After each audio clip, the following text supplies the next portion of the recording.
di surga, kami cinta Kau. Agung nama-Mu di bumi ini,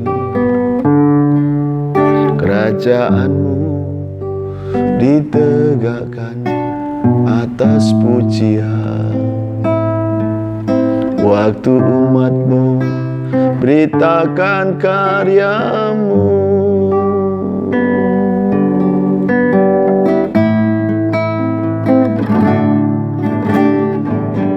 Bapa di surga, kami cinta Kau.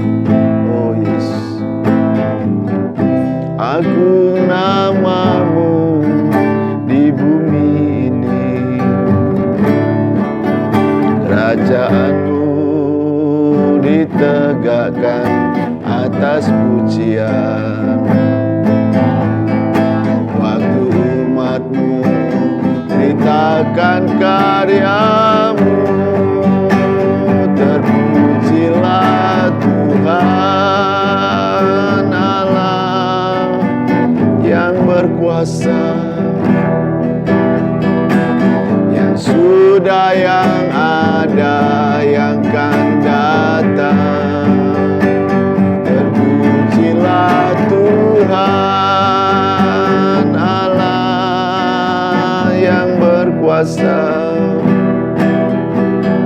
yang memerintah selamanya. Terpujilah Tuhan Allah yang berkuasa, yang sudah, yang ada, yang akan datang. Terpujilah Tuhan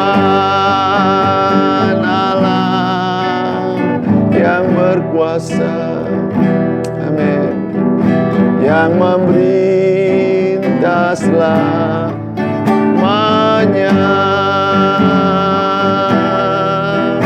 yang memerintah selamanya,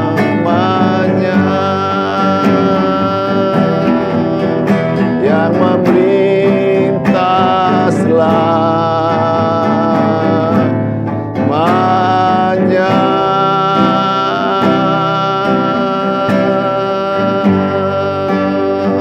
Haleluya, haleluya.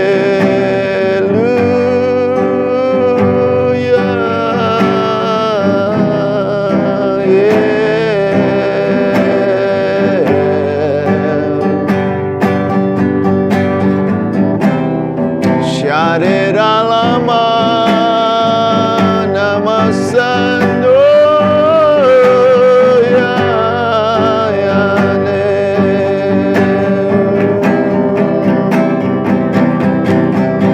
Yesus ya syarara mara syaraba syaraba syaraba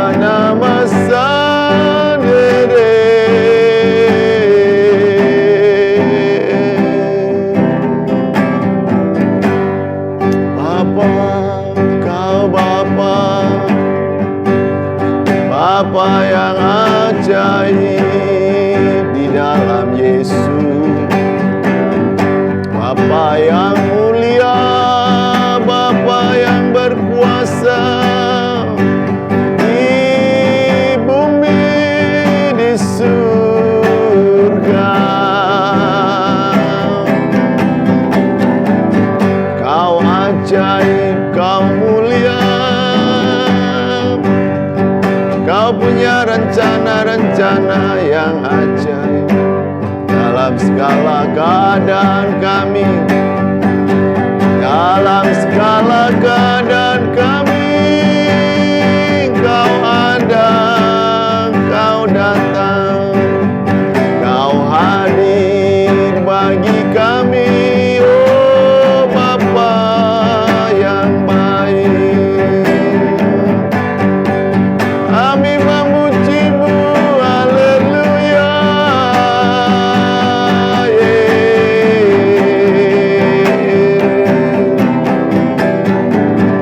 Shalom baik kita Bapak Ibu Saudara. Dalam doa tadi saya diingatkan dengan hikmat Tuhan yang diterima oleh salah satu di antara kami, hamba Tuhan, 2 minggu yang lalu, tentang kenapa Yesus tidak hadir ketika menerima berita bahwa Lazarus sedang sakit. Tentu bukan tanpa alasan kenapa mereka berdua mengirim kabar kepada Yesus yang sedang pelayanan, karena memang yang pertama bahwa Marta, Maria, dan Lazarus ini sangat dekat dengan Yesus. Di dalam ayat yang ketiga bahwa dikatakan bahwa Lazarus ada salah satu yang dikasihi oleh Yesus. Dan itu berita disampaikan, diutus orang untuk menemui Yesus. Dan ternyata kita mendapati bahwa kata Yesus tidak segera datang. Di dalam ayat 6 dijelaskan bahwa Yesus sengaja untuk menunda kehadirannya itu 2 hari. Sengaja ya, jadi Yesus sengaja tidak hadir, menunda kehadirannya. Kita dapat membayangkan apa kira-kira perasaan Marta dan Maria yang sangat berharap, sungguh berharap, mengutus orang untuk memanggil Yesus, dan ternyata Yesus tidak datang. Dan kita juga dapat membayangkan betapa sedihnya karena ternyata bahwa Lazarus akhirnya meninggal. Tema ini ingin mengungkapkan kepada kita bahwa ada satu rahasia yang dipikirkan Tuhan tentang kita. Apa dirancangkan Tuhan tentang kita, sekalipun memang pada saat sekarang ini, waktu ini kita sangat membutuhkan pertolongannya. Bapak Ibu Saudara, ada alasan yang hebat di sana bahwa justru di dalam keadaan yang tidak baik ini, Bapa di surga, Anak Allah akan dipermuliakan. Tapi tentu ada orang yang kritis akan berkata bahwa ya, kalau Yesus Bapa mau dipermuliakan, tidaklah harus mengorbankan. Suasana menjadi sangat tidak baik, bahkan menjadikan Lazarus akhirnya mati. Saya mau mengajak kita bahwa Yesus punya visi, Yesus punya rancangan, Yesus punya hal yang dipikirkan yang jauh lebih baik, jauh lebih indah, jauh lebih sempurna daripada apa yang kita pikirkan. Karena Alkitab juga menulis bahwa sejauh langit dengan bumi, pikiran Tuhan dengan pikiran kita. Nah, untuk itulah kita mau belajar bahwa ada rahasia Tuhan melalui maksud pesan Tuhan dalam hikmat Tuhan. Yohanes 11 ini.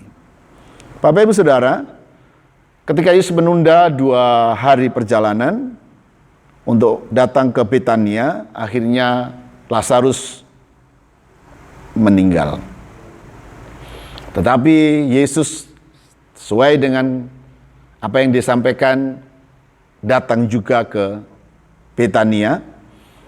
Sekalipun memang murid-murid juga melarang Yesus untuk datang ke Betania karena dalam beberapa waktu yang lalu Yesus sedang mengalami ancaman di sana. Tapi visi gambar yang diterima Yesus dari Bapa itu harus dikerjakan. Dan dia pergi. Bapak Ibu Saudara sekalian, kita mendengar, membaca bahwa sebelum Yesus sampai di Betania, kabar itu sudah sampai kepada Marta. Sudah sampai kepada Marta. Dan Marta mendatangi Yesus selagi Yesus masih dalam perjalanan. Ketika dia bertemu Yesus, dia berkata, Tuhan, seandainya engkau ada di sini, pastilah saudaraku Lazarus itu tidak mati. Yesus berkata bahwa ya, dia tidak akan mati. Dia tidak mati maksudnya. Dia tidak mati. Dia akan hidup. Tapi Marta berkata, ya nanti memang akan hidup. Pada akhir zaman orang akan dibangkitkan. Maksud Yesus adalah bukan nanti. Tapi ketika dia datang itu akan ada kehidupan. Karena dalam ayat 25 ayat yang sudah kita sangat kenal adalah dia berkata bahwa akulah kebangkitan dan hidup. Jadi kehadiran Yesus itu akan membuat mencipta kehidupan yang baru. Berita selanjutnya adalah bahwa Marta juga mengirim kabar kepada Maria. Akhirnya Maria juga datang menyongsong Yesus. Lari-lari datang dan kita baca dalam cerita itu Marta tersungkur di depan kaki Yesus. Tidak hanya tersungkur, tapi Maria juga menangis. Bapak Ibu Saudara, pada waktu kejadian-kejadian ini, ada begitu banyak orang di sekeliling mereka. Kehadiran Yesus mengundang banyak orang selalu hadir. Apalagi dalam cerita ini, karena dalam ayat-ayat selanjutnya, ada komentar-komentar di belakang. Apa yang akan dilakukan Yesus kepada orang-orang yang dikasihinya itu. Kita akan fokus kepada apa yang terjadi dengan Maria. Bapak Ibu Saudara, ini pelajaran yang sangat menarik. Kenapa Yesus itu mengcancel, menunda kehadirannya di Betania atas undangan Marta dan Maria. Ada pemandangan yang menarik bahwa peristiwa Maria datang dan kemudian tersungkur dan menangis. Itu menjadi sebuah pemandangan yang luar biasa. Saya memperoleh beberapa pengajaran-pengajaran melalui keadaan ini. Yang pertama adalah ketika Maria datang bertemu dengan Yesus, Marta tetap memandang Yesus sebagai Tuhan. Dia tersungkur. Seandainya saja Maria bukan seorang yang rohani, apa yang dapat kita pikirkan? Seperti kebanyakan kita, pasti kita rasa kesel, kita rasa jengkel. Karena pada waktu keadaan kita sedang tidak baik, kita membutuhkan pertolongan, kehadiran Yesus, Yesus tidak datang. Kalau kita sedang berdoa, Yesus tidak datang menjawab doa kita. Seolah-olah Yesus membiarkan kita mengalami keadaan yang tidak baik, dalam kesusahan yang tidak baik. Dan itu dapat menimbulkan kekacauan dalam hati dan pikiran kita.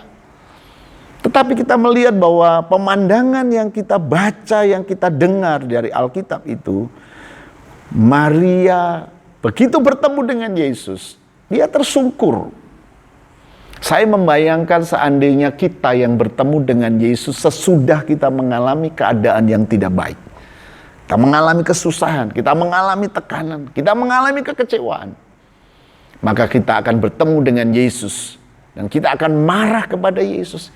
Kita akan komplain kepada Yesus. Kita bertanya, kenapa Yesus tidak datang? Kenapa Yesus tidak datang? Kan komplain kepada Yesus, kan marah kepada Yesus. Tapi itu tidak dilakukan karena memang Maria memiliki iman yang berbeda, memiliki kehidupan rohani yang luar biasa. Tidak menjadi seperti kebanyakan dari antara kita. Ketika keadaan yang tidak baik datang dan Tuhan tidak menolong kita, maka ada dua hal yang terjadi. Kita akan berkata bahwa Tuhan tidak baik. Yesus tidak mengasihi saya. Yesus tidak menolong saya. Dia tidak ada pada waktu saya sedang dalam kesusahan, dalam kesukaran. Yang kedua, selain kita menghakimi marah kepada Tuhan, kita juga menghakimi diri kita. Kita akan berkata, percuma saya pelayanan, percuma saya pergi ibadah, percuma saya menyembah Tuhan, percuma saya memberi, percuma saya berikan hidup saya kepada Tuhan. Ada banyak kata percuma muncul dalam pikiran dan hati kita. Dan kalau kita tidak sadari, semua pemikiran baik kepada Tuhan, baik kepada diri sendiri ini akan melukai hati dan pikiran kita. Akan membuat pergeseran pengenalan, pemahaman kita kepada Yesus. Akan membuat pergeseran hati kita iman percaya kepada Yesus. Akan membuat pergeseran semangat kita dalam mengasihi dan melayani pekerjaan Tuhan Yesus. Ada banyak orang ketika mengalami keadaan yang tidak baik, dia melepaskan cintanya kepada Yesus. Dia meninggalkan cintanya kepada Yesus. Dia meninggalkan pelayanannya. Dia meninggalkan pertemuan-pertemuan ibadahnya. Kata percuma itu telah melukai hatinya. Ada banyak orang Kristen sering melukai dirinya dengan perkataan-perkataannya, dengan pikiran-pikirannya. Tidak hanya marah melukai Tuhan, tapi juga marah dan melukai diri sendiri. Saya yakin ini adalah bukan pekerjaan Tuhan, ini pekerjaan si jahat. Saya mau ingin sampaikan kepada kita semua hamba Tuhan, umat-umat Tuhan, orang percaya, bahwa ibadah yang kita bangun selama ini, ibadah kita, penyembahan kita, firman Tuhan yang kita terima selama ini adalah membentuk kita, mengajar kita, menjadikan kita memiliki iman seperti imannya Maria ini. Tidak terpengaruh oleh keadaan apapun. Entah kekecewaan hatinya, entah suara-suara yang datang dari luar, entah keadaan yang tidak baik, tidak mempengaruhi suasana hatinya dan pikirannya, terutama imannya. Ada pemandangan yang sangat indah dan mengagumkan, berbeda dari kebanyakan orang yang akan dipikirkan dilakukan. Maria begitu bertemu dengan Yesus, dia tersungkur, dia menangis, dia tidak berubah cintanya, dia tidak berubah kasihnya, tidak berubah imannya. Ada pelajaran lain juga yang saya dapatkan ketika Maria tersungkur. Sementara orang bertanya-tanya apa yang dilakukan Yesus, akan dilakukan Yesus. Saya yakin juga ada banyak orang di luar sana menghakimi. Mungkin Yesus tidak mengasihi Maria dengan segenap hati. Mungkin Yesus tidak mengasihi Lazarus dengan sungguh-sungguh karena dibiarkannya Lazarus mati.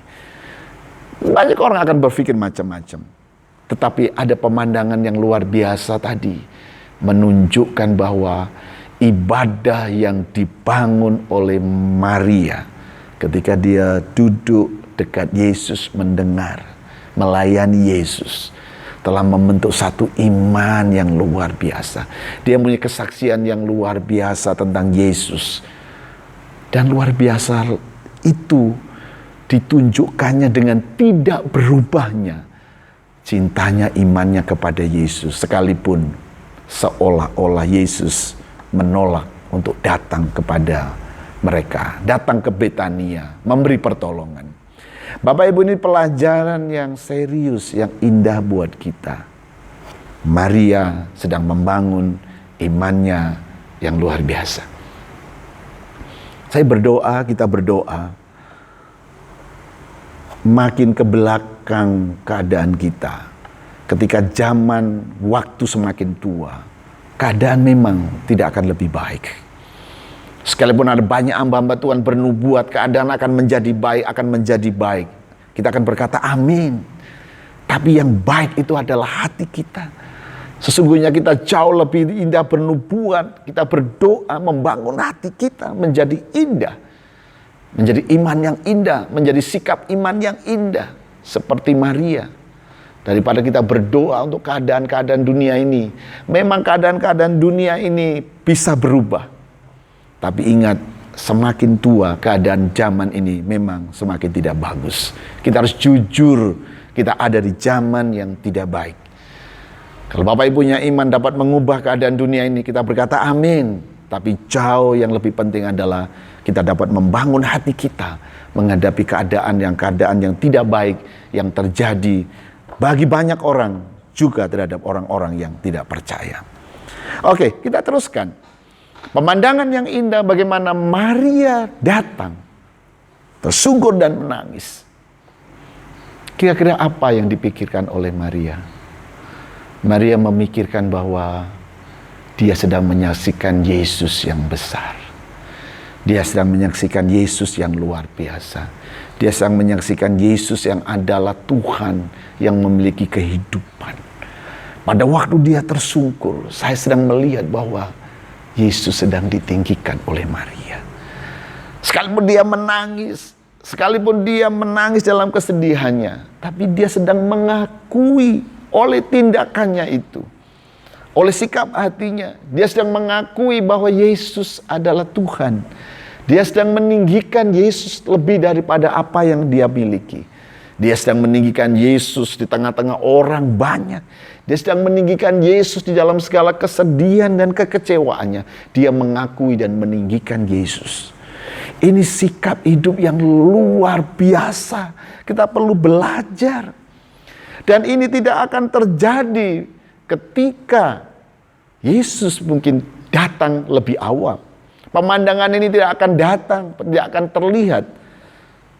Bapak Ibu Saudara, bahwa pemandangan ini ada di tengah jalan. Ada banyak orang lihat di sana. Ada banyak orang menyaksikan di sana. Yesus hari itu sungguh-sungguh dipermuliakan.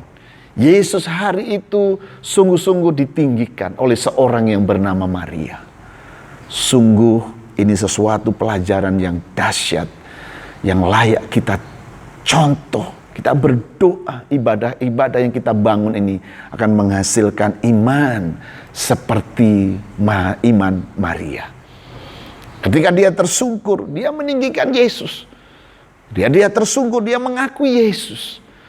Dia tidak berubah pemandangannya, keyakinannya tentang Yesus, sekalipun dia sedang dalam keadaan yang tidak bagus. Sekali lagi, ini contoh yang layak kita perhatikan. Ketika Yesus menyaksikan, ketika Yesus mengalami keadaan yang seperti ini, Alkitab berkata itu membuat hatinya menjadi maskur, menjadi sedih. Bapak Ibu Saudara, mujizat itu luar biasa indah, kita mengharapkannya. Tapi Yesus lebih merindukan jauh daripada sekedar mujizat. Kita masih ingat ada 10 orang buta, 10 orang kusta maksud saya, yang disembuhkan Yesus. Tapi dari 10 itu hanya 1 yang kembali. Mujizat banyak kali tidak mencipta hal-hal yang baik di dalam diri manusia. Tapi Yesus ingin ada pelajaran, ingin ada pengajaran yang diberikan melalui keadaan-keadaan yang tidak baik. Kita boleh tanya, apa kira-kira pikiran Yesus sehingga dia menunda kehadirannya pada waktu menerima berita itu? Bapak Ibu Saudara, saya yakin Yesus sudah punya rancangan. Dia telah melihat visi Tuhan, visi Bapaknya. Apa yang akan terjadi dengan Lazarus selanjutnya. Tapi juga ada pemandangan yang dahsyat ini adalah kegenapan daripada apa yang dipikirkan Yesus tentang Lazarus dan keluarganya. Bapa memang punya rencana yang luar biasa. Bapa memang punya rencana yang indah di dalam diri kita. Yesus punya rencana terhadap Lazarus dan keluarga. Tapi Bapak Ibu Saudara, apa yang Bapak pikirkan, apa yang Yesus pikirkan tentang kita, tentang Lazarus, ternyata juga harus dibarengi, diikuti sebuah keadaan yang memungkinkan, di mana mujizat Khususnya pelajaran-pengajaran Tuhan itu dinyatakan di dalam diri orang-orang percaya. Yesus punya rencana yang baik. Tetapi ternyata nilai Maria dengan apa yang dilakukannya itu telah mengubah keadaan menjadi lebih serius dari apa yang dapat dipikirkan. Yesus segera mengingat di mana Lazarus. Di mana Lazarus dibaringkan. Ketika dia melihat apa yang dilakukan oleh Maria. Sama dengan Bapa Yesus segera mengingat apa yang dirancangkan tentang kita. Dirancangkan tentang kita ketika melihat sikap kita. Memang Yesus mengasihi kita. Tidak peduli apakah kita mengasihi dia atau tidak mengasihi dia. Dia tetap mengasihi kita. Keselamatan disediakan bagi semua orang. Tetapi untuk hal-hal yang khusus, Yesus ingin sebuah respon yang serius. Pemandangan tentang Maria yang tersungkur dan menangis, meninggikan Yesus di tengah orang banyak yang tidak pedulikan perasaannya dan perasaan orang banyak, dan hanya meninggikan Yesus dan tetap berpegang kepada penglihatan, pemandangan, pengertian, pengakuan Yesus Tuhan itu, membuat Yesus segera menggenapkan janjinya. Saya yakin juga ada banyak rencana baik yang dikerjakan, yang sedang direncanakan Bapa terhadap kita, terhadap orang percaya. Dan saya yakin juga melalui musibah yang tidak baik ini ada rencana Tuhan yang luar biasa. Tapi Yesus membutuhkan orang-orang seperti Maria. Orang-orang yang seperti Maria, yang memelihara imannya. Hamba-hamba Tuhan, umat Tuhan yang memelihara imannya, ketulusan imannya. Tetap memandang Yesus sebagai Tuhan di dalam kesusahannya, di dalam penderitaannya, di dalam beban-beban hidupnya. Bahkan mungkin di dalam banyak bencana yang tidak baik. Tetap ada orang-orang seperti Maria yang berjuang. Saya berdoa di dalam nama Yesus. Dalam suasana ini akan bangkit orang-orang yang akan mencari Tuhan. Memperjuangkan kehendak Tuhan dinyatakan di bumi ini. Ada orang-orang yang berjuang untuk segera berdoa, segera terjadi kehendak Tuhan di bumi ini. Mungkin hamba-hamba Tuhan dalam beberapa waktu terlalu banyak lalai berdoa. Para pendoa-pendoa lebih banyak beban terhadap dirinya sendiri. Umat-umat Tuhan punya waktu banyak habis dalam pekerjaan, mencari kehidupan ini. Tidak membangun diri untuk meninggikan Yesus. Oleh sebab itu terlalu banyak, ada begitu banyak janji Tuhan yang belum dikenapi. Ada banyak kehendak Tuhan yang belum dikerjakan dalam diri kita. Kita sedang membutuhkan suasana seperti Maria. Maria datang di kaki Yesus, tersungkur dan menangis. Jadi ada visi yang besar di sana. Visi besarnya adalah, yang pertama adalah bahwa Yesus sudah merencanakan tidak akan ada apa-apa di sana. Kalaupun ada apa-apa di sana, Yesus dipermuliakan, anak Allah Bapa di surga ditinggikan. Yesus menunda itu karena dia punya alasan yang kuat bahwa namanya akan dipermuliakan di sana. Pelajaran yang kedua yang Yesus lihat adalah akan lahir satu kehidupan rohani yang nyata, tidak munafik. Sebuah iman yang tulus ikhlas, iman yang nyata, iman yang suci, iman yang murni, ketulusan hati untuk tetap melayani, mengasihi Tuhan sementara di dalam keadaan-keadaan yang tidak baik. Dua visi ini terjadi ketika Yesus menunda sesaat. Jadi kalau hari-hari ini Bapak Ibu Saudara doamu belum dijawab, keadaanmu belum baik, ada penundaan sebentar. Mari kita belajar dari Maria. Yang jelas Yesus sudah punya rencana. Yang kedua, saya akan menyiapkan hati. Kita akan menyiapkan hati. Kita merendahkan diri. Kita melepaskan diri dari semua pikiran-pikiran yang tidak baik. Kita bisa saja iman kita berubah pada saat kita mengalami ketidakbaikan, keadaan yang tidak baik. Bapak Ibu Saudara, ada kebanyakan orang, dua visi ini tidak terjadi. Kenapa? Karena ada banyak orang sesungguhnya sudah ngerti firman Tuhan. Beberapa Anda yang lahir di dalam roh, menyembah di dalam roh, menerima banyak nubuat. Tetapi itu tidak terjadi dalam diri kita. Kita selalu hafal bahwa setiap kali mujizat-mujizat Tuhan akan terjadi, itu didahului dengan keadaan-keadaan yang tidak baik dulu. Orang Israel harus nyebrang sungai Yordan dulu sampai di tanah perjanjian. Yesus harus sampai di Gadara dulu sesudah melewati taufan ombak di sana. Setiap kali keadaan yang baik akan dikerjakan Tuhan, akan ada hal-hal yang tidak baik terjadi. Ketika Tuhan Yesus akan dipermuliakan di Betania, di keluarga Marta, Maria, Lazarus. Lazarus harus sakit dulu, Lazarus harus mati dulu. Bahkan ada kemungkinan besar Marta dan Maria menjadi patah semangat, menjadi tawar hati. Tidak lagi mengasihi Yesus, tidak lagi berharap kepada Yesus. Dan ini penting bagi kita. Ada hal yang dinyatakan Tuhan. Saya mendapat pelajaran baik dari peristiwa ini. Apa itu? Selain dua hal penting di depan. Yang pertama adalah bahwa kita yang telah menerima hal-hal rohani, Bapak Ibu yang sudah melayani, tadi saya sebutkan sudah menyembah dalam roh, menerima nubuat-nubuat. Ketika hal-hal itu akan digenapi, kadang-kadang ada penghadangan. Kadang-kadang ada keadaan yang tidak baik. Ada peristiwa-peristiwa di rumah kita. Ada peristiwa di sekeliling kita. Ada musibah seperti sekarang ini. Saya juga berdoa sekarang ini. Sementara ada banyak rencana pekerjaan Tuhan. Ada masalah seperti ini. Apa sikap kita seperti apa? Ada beberapa orang akhirnya terpengaruh. Ketika keadaan menjadi tidak baik. Ketika Yesus tidak segera datang menolong. Ketika jawaban doa lama datang, maka akan datang si jahat. Dia akan mulai datang kepada kita.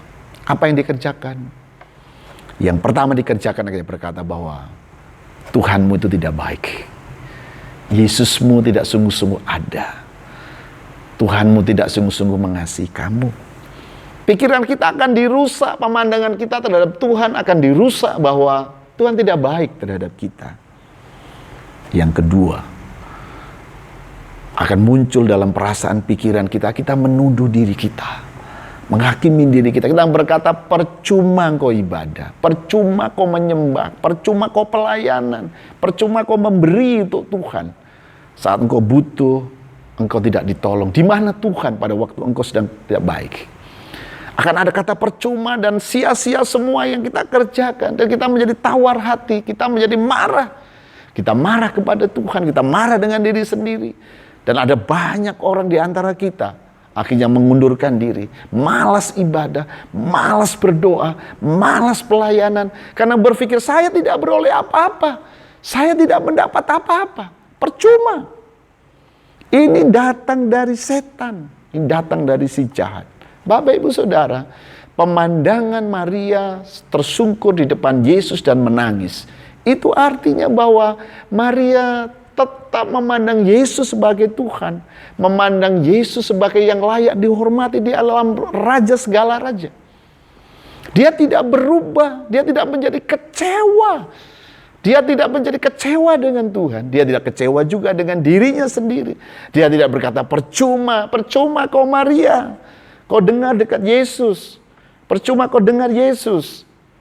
Dan mungkin juga orang-orang di sekelilingnya juga akan berkata, mana Yesus yang datang kepada kalian, yang mengasihi kalian, yang katanya bisa buat mujizat. Tapi Maria tidak terpengaruh. Ini pelajaran penting. Yesus tetap dipermuliakan di dalam diri Maria. Bapak Ibu Saudara, saya mau ngajak kita semuanya. Tidak ada yang sia-sia ketika kita melayani Tuhan. Tidak ada yang sia-sia ketika kita menyembah Yesus sebagai Tuhan. Tidak ada yang sia-sia apapun yang Anda lakukan untuk Tuhan. Jangan biarkan iblis mengubah hati pikiranmu sampai menyakiti pikiran dan hatimu. Sehingga engkau mengundurkan diri. engkau patah semangat, engkau tawar hati.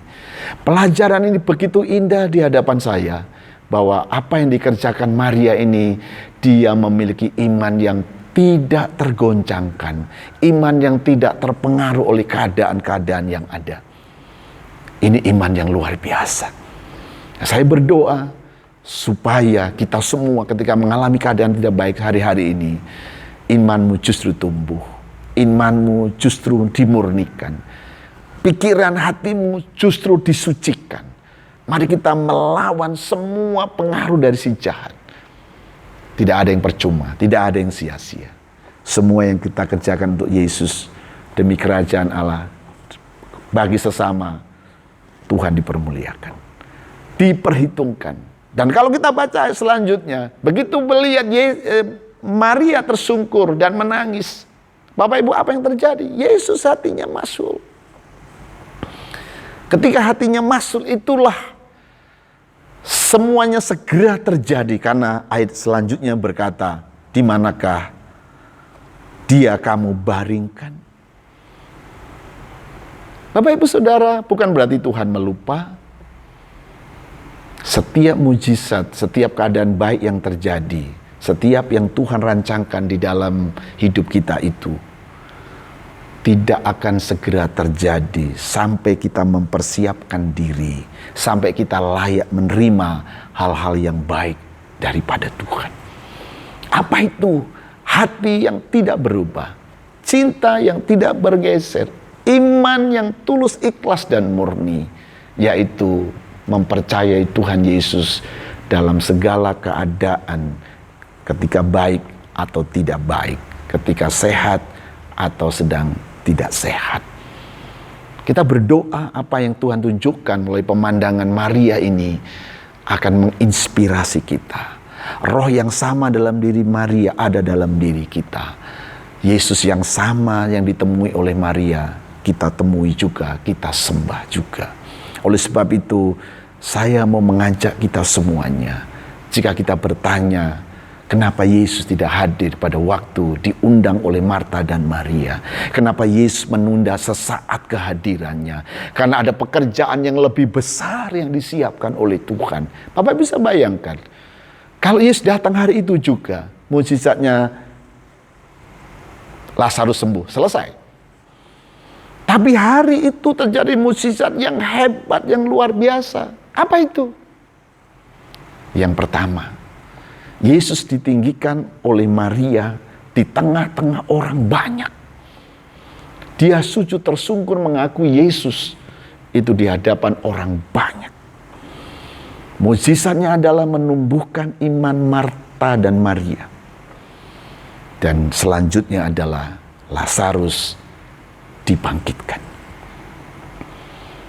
Ada pelajaran yang rohani, ada pelajaran yang jasmani. Tapi saya lebih menitik beratkan dengan apa yang dilakukan oleh Maria di hadapan Yesus. Itu satu sikap rohani, satu keadaan iman yang hebat, yang layak kita contoh sebagai orang yang mencintai Yesus dan tidak berubah cintanya di dalam keadaan apapun juga. Ayo kita berdoa, ayo kita mengambil waktu. Percayalah, tidak ada yang sia-sia yang kita telah bangun. Mungkin kita tinggal menghidupkan kembali. Kita perlu berjumpa dengan Yesus dalam keadaan yang sukar ini.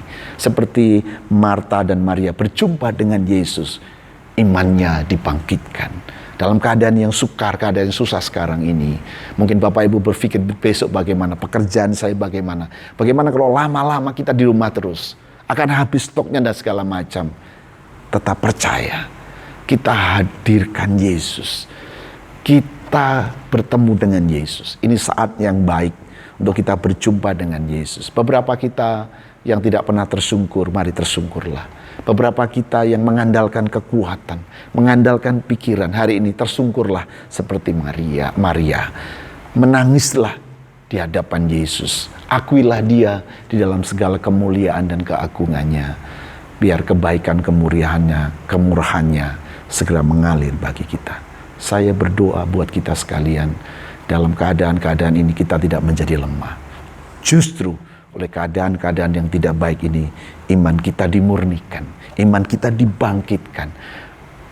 Kita sedang dibawa dalam pertemuan yang lebih pribadi dengan Yesus pada saat-saat kita sedang ada di rumah. Kalau engkau jarang baca Alkitab, ini waktunya engkau baca Alkitab. Kalau kita jarang untuk merenungkan firman Tuhan, ini waktunya kita merenungkan firman Tuhan.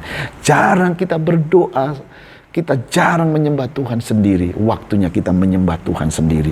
Kita jarang berkumpul dengan teman-teman, saudara-saudara, khususnya keluarga. Ini waktunya kita kumpul dengan keluarga dan kita memuliakan Tuhan. Mari, biarlah apa yang terjadi dalam keluarga Marta dan Maria terjadi atas keluarga kita.